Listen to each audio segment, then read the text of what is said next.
gërëm leen sant ñu ngi fii ak secrétaire général bu association bu développement du Sénégal oriental ñu gën ko xam ci ADESOR muy Mounirou Tandiagora Mounirou ñu ngi lay nuyu. monsieur Guèye maa ngi lay sant mu mel ni Tamba dañ ko tànn pour daal di amal li ñuy wax conseil des ministres décentralisé. mosoon na fi am. amaat na ci tënk. lan nga jàpp ni loo xam ne digg woon nañ ko ñu def ko ak loo xam ne digg woon nañ ko. waaw di sant di gërëm président Macky Sall ndaxte diggante 2013 ak léegi ku xamoon Tamba xam ko te di nga xam ne am na soppeeku bëri soppeeku parce que 2013 am na engagement yu jël ñu wax dëgg yàlla doom tam ñu kontaan nañ ci trop ndaxte gënal lañ ci gis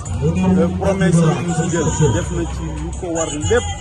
léegi daal dolli nañu loo xamante ne sax bokkul woon ci promesse du conseil des ministres muy université Sénégal oriental amoon nañ ñi ne woon waxu politicien la dina am du am wax dëgg yàlla tey président wane na ko ndaxte créé na université bi jël décret créé ko mais en même temps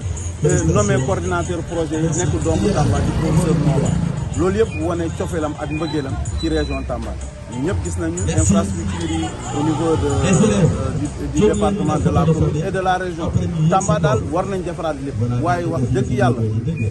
bu mu nekkee fii 2012 ba léegi président Macky Sall lu mu am comme bilan benn gouvernement mosul ko ndaxte dafa ko wan ni moom dafa bëgg Tamba bëgg doomu Tamba yi moo tax ñu defal ñu promotion suñu cadre nga xamante ne mooy Dakar Dem Dikk ak Ousmane